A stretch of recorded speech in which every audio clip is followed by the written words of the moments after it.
안녕하세요. 오늘은 여러분에게 제 사연 말해줄게요. 제 지금 나이는 29살이고요. 남편은 32살입니다. 결혼한 지 벌써 7년 지냈어요. 22살의 어린 나이에 25살 남편과 결혼해서 지금까지의 결혼 생활을 했네요. 22살 한창 꽃다운 나이에 급하게 결혼을 했어요. 결혼을 한 계기가 헌찬이 우시는 아닙니다. 그땐 뭐가 지금 보니 인간 같지도 않은 남편 뒷바라지에 시어머님, 시아버님 모시고 살며 제 인생을 꾸미는 일은 생각도 못했어요. 제가 어떻게 지금까지 버텨왔는지 시어머님과 시아버님은 정말 조선시대 사람들이에요. 여자라는 사람은 사람 취급도 못 받죠. 9시가 넘어서 들어오는 건 있을 수 없는 일이고 외박은 상상도 못할 일입니다. 밥상을 차려 도 몇 끼 5가지가 넘는 음식의 술은 그 마구 결혼하고 친정에 간 것도 10손가락에 꼽힐 정도이에요. 명절에도 내려가는 일은 거의 없었어요. 내 말도 안 되죠? 지금 이 시대에 요즘 이렇게 사는 사람이 몇이나 될까요? 그래도 지금까지 제가 죽을 만큼 바쳐 온 게 따라 이 때문이에요. 변한 후 1년이 지나 아이가 생겼어요. 시어머님과 시아버님, 그리고 남편은 아들을 기대하셨지요. 아들 낳는 보야 뭐 아들 낳는 분 속옷에 아들 알 수 있는 날짜를 잡으러 온갖 점집에 수도 없이 끌려다녔습니다. 정말 속옷까지 모두 깨써서 어머님께 속옷은 안 입으면 안 되겠냐고 말했다가 세상 온갖 욕이란 욕은 다 듣고 그걸 또 시아버님께 말하셔서 저 그날 정말 눈치 밥 먹고 최악 오토하고 그랬어요. 근데 딸이 태어난 겁니다. 그 후 산후조리도 제대로 못 받고 애 낳고 3일도 안 지났는데 밥하고 빨래하고 청소하고 집안일 다 했어요. 딸 낳고 몸이 좋지 않아 조리원에 들어가려고 했는데 무슨 조리원이냐고 하면서 타박하시고 저희 딸내미한테 눈길 한 번 안 주셨어요. 얘가 우는데도 시끄럽다 꼬집으시고 소리 지르시고 정말 너무 서운하고 달 아이한테 너무 미안해서 매일 울었어요. 남편도 적잖이 실망했다 봐요. 그때 남편과 처음으로 언성 높이고 썼어요. 어떻게 그럴 수 있냐? 우리 아이 아니냐? 우리가 낳은 딸인데 아들이 아니라는 이유로 그렇게 실망해서 딸한테 다정하게 안 돼 줄 수 있냐고. 제가 하고 싶은 말을 했는데 돌아오는 건 시어밀인과 시아버지 고통이었죠. 제가 남편 잡아먹으려 든다면서 참고 참았어요. 그리고 지금까지 수없이 노력했어요. 배란기에 맞춰서 관계도 수없이 가지고 피곤해도 새벽에 관계를 가지면 아들을 낳는다는 시어머니 말에 한 달에 몇 번씩 잠도 못 자고 새벽에 관계 가지고 하다 다 어쩔 때는 시어머님께서 문 앞에서 감시하셨습니다. 정말 지옥수 없더라고요. 못하겠다고 했어요. 몇 년 동안 노력했는데 안 되는 걸 보면 저희 부부 사이에는 자식 복이 딸 하나뿐인 것 같다고 극으로 치아 마님 반응 시아버님 반응 그리고 남편까지 등을 돌렸어요. 본체도 안 하고 말을 걸어도 인사를 해도 밥을 차려도 거들떠보지도 않고 자기 할 일들 해요. 저는 그 집에서 사람이 아니었더라도 고요 그리고 매출이 남편이 30만 원 제 손에 쥐어주면서 친정에 다녀오라고 안 다녀온 지 오래된 것 같다고 딸아이랑 슛아우라고 집안이 너무 냉랭하니까 좀 쉬다 오면 괜찮아 즐거라고 하기에 너무 고마워서 눈물 흘리면서 고맙다고 앞으로 더 잘하겠다고 다녀오고 나서 나도 몸이랑 마음 추스리고 시어머님과 시아버님께 더 잘하겠다고 그렇게 고맙다고 한참을 울고 따라 와 같이 친정에 내려갔다 왔어요. 그리곤 청천벽력 같은 일이 저에게 벌어졌지만 장장 2주일 동안 정말 많은 일이 벌어졌다군요. 앞으로 더 잘하리라 아들 못 낳은 실망 내가 좀 더 노력하고 노력해보자 그렇게 마음먹고 집에 들어간 순간 정말 눈물이 흐르더라 구요 멍해지고 아떼 눈물 나네요. 멍청하게 진짜 아무 말 할 수가 없었어요. 저와 나이 때도 비슷한 여자가 남편과 팔짱을 끼고 취어머니 원인과 과일 먹으면서 웃고 있는 거예요. 취어머님 저에게 한 번도 아가야 하고 다정하게 불러주신 적 없습니다. 시아버님도 마찬가지로 저에게 삼아가라고 불러주신 적 없고 저한테 늘상 누구누구 엄마야 누구누구 게임이에요. 화가 나실 땐 그렇게 아가야 하면서 웃고 계시더라고요. 제가 들어와도 보는 척도 안 하고 하하호 정신이 나가버릴 것 같았습니다. 딸아의 방에 들여보내고 저 정말 이때까지 당한 서로 움따발총처럼 싸댔어요. 어떻게 나한테 이럴 수 있어? 내가 노력 안 했어. 나도 할 만큼 했고 취역스러운 거 더러운 거 다 참고 살았어. 눈물을 면서 말했어요. 시어머님 나보고 왜 그러납니다 나가라요. 아들 못 낳는 며느리 두기 싫은 우나랍니다. 남편 저 쳐다보지도 않고 그 여자 고이 내보내고 들어와서 슈퍼에 앉아서 저와 시어머니 보고 있고 시아버님 시끄러우니 조용히 하라고 하시면서 안방 들어가셨어요. 저 남편한테 가서 왜 쳐다만 보고 있어? 왜 바람 펴서 내가를 못 나온 게 그렇게 사오네. 그래도 우리 딸 있잖아 딸아이가 있는데 도대체 왜 그래 나도 지금까지 노력 많이 했어. 내가 못한 게 뭐야고. 말해봐 그렇게 언성 높였습니다. 결국 딸아이 울면서 나오고 샤머님 보기 싫으니까 나가라면서 이혼하라고 하시더군요. 저 고소할 거라고 했습니다. 간통죄로 고소할 거라고 소리 지르니 그러해요. 고소를 하든 밥을 말아 먹든 알아서 하라고 해요. 손녀 앞에서 저한테 2년 전을 욕하시면서 안방 들어가시고 남편도 할 말 없다고 이혼하자고 합니다. 참 눈물밖에 안 나네요.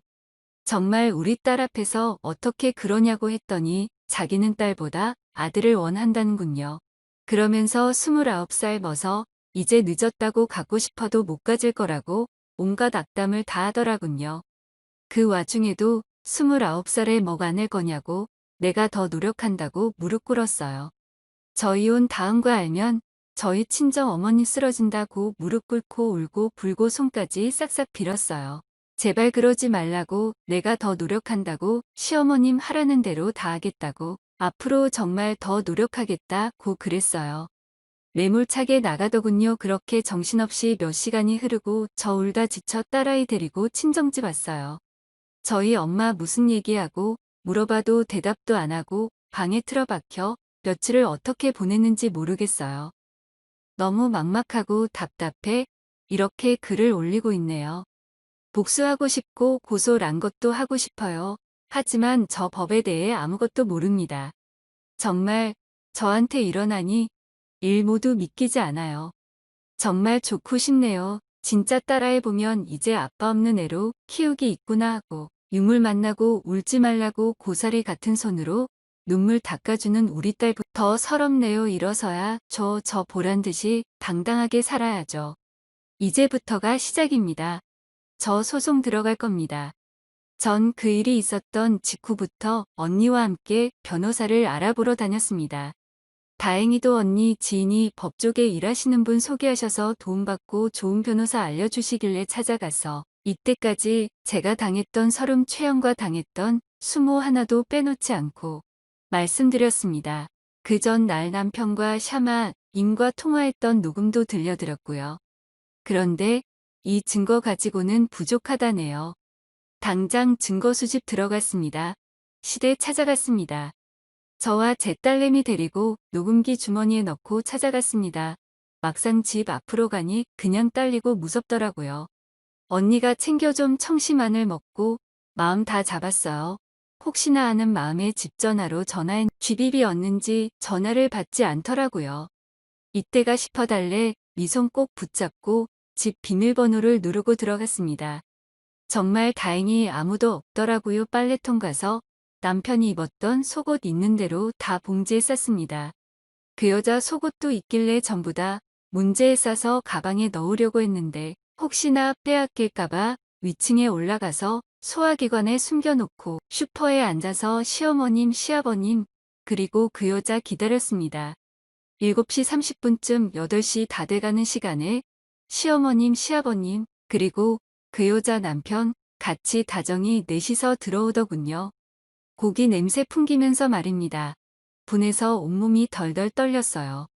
저는 마음 아파서 밥도 못 먹고 물 한 모금 넘길 힘조차 없고 먹는데 다 토해 매일 저녁 우리 딸 얼굴 보면서 울었는데 남편이란 작자는 어린 년 데리고 좋다고 웃으면서 외식이나 다니고 들어오자마자 앉아있는 저 보면서 싸늘해지는 표정 보고 마음 굳혔습니다. 저 사람들이 나에게 울고 불며 싹싹 빌어도 용서해 주지 않을 거라고 주머니에 얼른 손 넣어서 녹음기 버튼 눌렀어요. 들키면 끝장이다. 정말 우리 딸 것 비참하게 보상받지 못한 채 살아야 한다는 생각에 정말 독하게 마음먹었죠. 시어머님이 보자마자 여기가 어디라고 발을 들었냐고 썩 나가라고 합니다. 그래서 저 말했습니다. 이제 공동명의고 이혼할 테니 재산 분할하자고. 그리고 간통죄로 신고할 거라고 했습니다. 그러니 남편이 할 테면 하라고 증거 있냐고 하면서 소리 지르길래 어떻게든 신고할 거야. 7년간 내 인격은 걔보다 못했지. 아들 못 낳는다고. 내 추천 시어머님, 시아버님 그리고 오빠까지 절대 용서 못해. 내가 지금 이혼 당하는 이유가, 내가 지금 집에서 쫓겨난 이유가 아들 못 낳는 것 때문 아니야. 최대한 침착하게 말했습니다. 시어머님 달려오셔서 재배할 때 이대시나 그리고 제 머리채 잡고 소파 있는 쪽으로 던졌습니다. 일부러 소리도 더 크게 지르고 주머니에서 녹음기 빠져나올까봐 소파 위로 쓰러졌습니다. 그러니 시아버님은 방에 들어가시고 또 그 여자도 방에 들어가더군요. 그 여자 따라 들어가서 나오라고 했습니다. 잘 봐라. 너도 참 안쓰럽다. 너는 이런 집구석에 살고 싶냐. 너도 똑같이 당할 거다. 그러고는 다 같이 들으라고.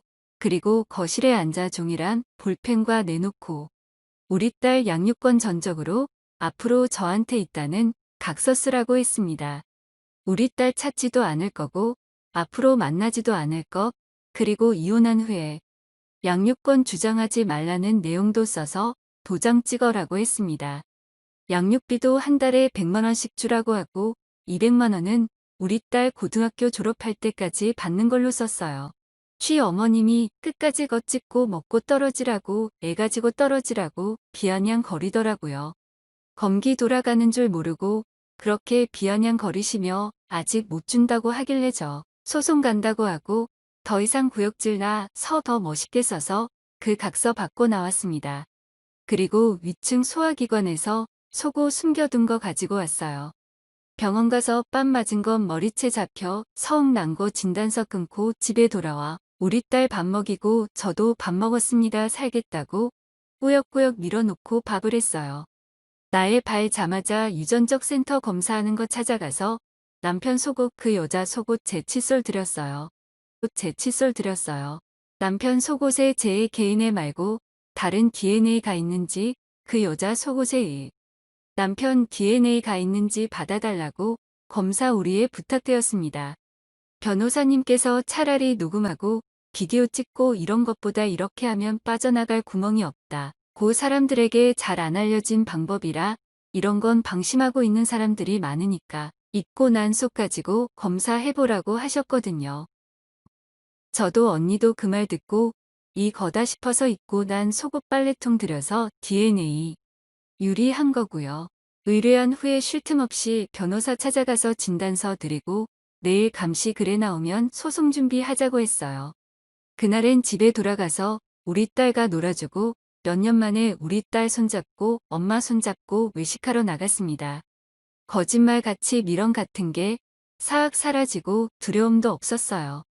내가 왜 진작 이렇게 이혼을 안 했을까? 딸에게 아빠라는 존재보단 자유와 웃음이 더 필요하단 걸 왜 이제 알았을까 후회하면서 그날 마음껏 웃고 마음껏 먹고 마음껏 즐기고 오랜만에 찾아온 평화의 눈물도 나고 그렇게 엄마와 딸내미와 함께 잤어요. 그리고 그 다음은 DNA 감식한다 고 문자를 보냈습니다. 남편에게 전화가 시도 때도 없이 우리 덕은 치아만 임시 어머님 그리고 한편 번갈아가며 전화가 오고 그걸 보고 있으면 저도 미쳐버릴 것 같아 핸드폰 배터리 빼버렸어요. 그리고 DNA 검사 의뢰 1기간 찾아가서 결과가 들어갔습니다. 다행히 그 여자 속옷에서 남편 정액이 발견됐다고 하더라고요.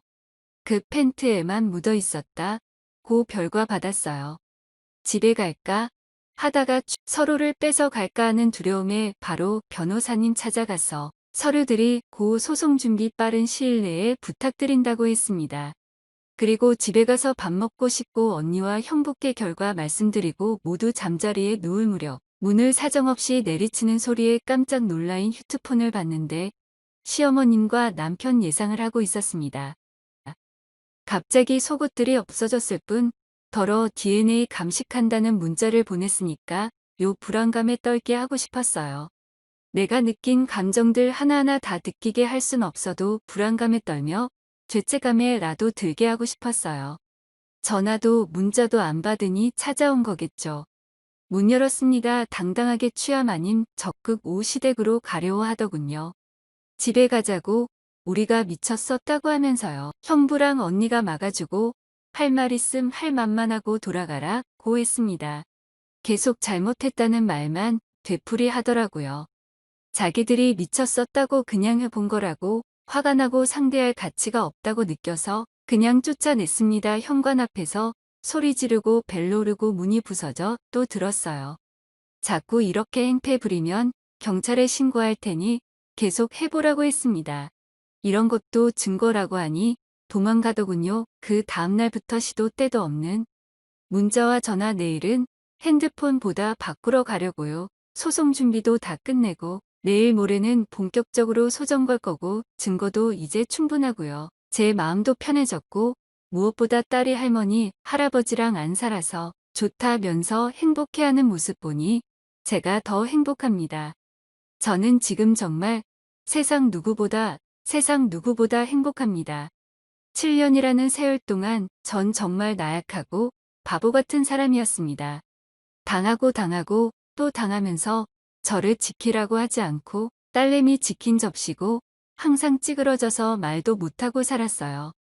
모욕을 당하고 치욕을 당해도 바보같이 당하기만 할 뿐이었. 멍청하고 바보 같고 욕먹어도 못나게 행동했다는 거 저도 잘 압니다. 그래서 이제는 제 행복과 제 딸 행복을 위해서 살려고요. 요즘 같은 세상에 아들 못 낳는다고 그런 취급받고 살면서 버림받는 게 두려워서 사람들이 믿지도 않는 삶을 살았죠. 그땐 뭐가 또 그렇게 들여오는지 모르겠어요. 정신 차리고 보니 저에겐 딸이 있고 저를 낳아주시고 길러주신 엄마도 있네요. 제게 큰 힘이 돼준 형부와 언니도 있어요. 7년 동안 못해드린 뒷바라지 아효도 앞으로 할 거고요. 매일 싸우고 잘 찾아보지도 않았는데 이렇게 해서 따라다니며 도와준 우리 언니와 형부한테도 이 은혜 잊지 않고 갚을 겁니다. 치사하고 인간 말종 같은 그들과 소송해서 꼭 이길 소중한 우리 딸 남부럽지 않게 키워내고 싶습니다. 앞으로 저를 위해 저희 딸을 위해 잘 살아보렵니다. 글이 길었지만 제가 정말 너무 답답해서 쓰는 글에 여러분이 제게 건넨 따뜻한 말 한마디, 따뜻한 위로 잊지 않겠습니다. 정말 잊지 않을게요. 감사해요. 복 받으실 거예요. 정말 그럼 저와 우리 딸 더 행복하게 잘 살도록 하겠습니다. 여러분 사연 댓글에 의용과 현명한 조언 부탁드려요. 좋아요와 구독은 저에게 큰 힘이 됩니다. 오늘도 좋은 일 가득하세요.